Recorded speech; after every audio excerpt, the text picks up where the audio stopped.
Sometimes you need to make dinner with what you have in house when you don't feel like going to the store and making a grocery list to make your dinner. Oh, well, good evening, everybody.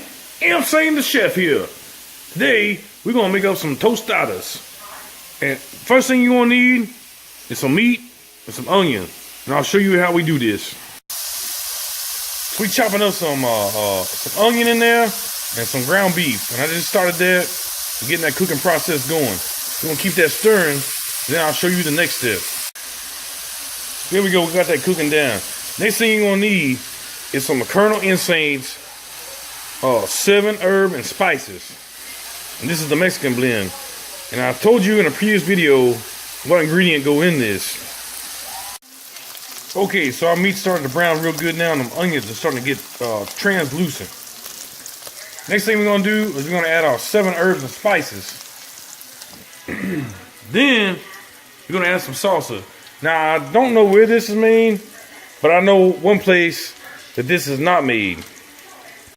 I know one damn thing. This shit is not made in New York City. Because I remember when I was a child, the commercial that say, "Made in New York City, get a rope." Now there we go.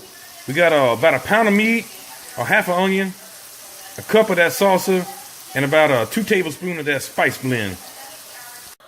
Okay, so that's cooking up real nice. That's gonna be basically some taco meat right there for the top of our tostada. Next thing we're gonna do is I got these corn tortilla here. We're gonna fry these motherfuckers up just right to make our tostada shell. Now you can buy a tostada shell, but the motherfucker usually stales a motherfucker. So just make your shit at home. I just got some grease here that I've been using, and I'm gonna throw that off in the grease there and let that motherfucker fry. Okay, so that's been in there about 1 minute, and it's looking just right. I flipped it one time halfway through. So I wasn't planning on making a tostada tonight. My old lady said, "You know what sound good? A tostada." So I didn't have any Spanish beans or anything like that. Like refried beans, you can use refried bean, pinto bean, whatever. What I had, because you know I like doing a lot of Cajun food, I had some red kidney bean in there that usually I would put with some red bean and rice.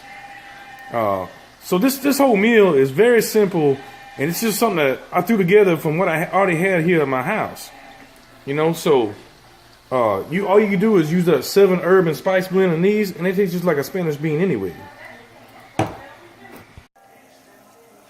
there you go. I just rinsed some kidney bean, and now I'm gonna add a little bit of these Spanish seasoning here, Mexican seasoning, kernel incense, 7 herb and spice, whatever you want to call it. I'll put a little bit of that in there. I'll put a little bit of water and just a little bit of oil in there. And that's going to be damn delicious. There we go. That is some fantastic shit that we just made with what we had here in the house. And I'll tell you one damn thing. That's going to taste good going down your hole. And it's going to make one hell of a good turd.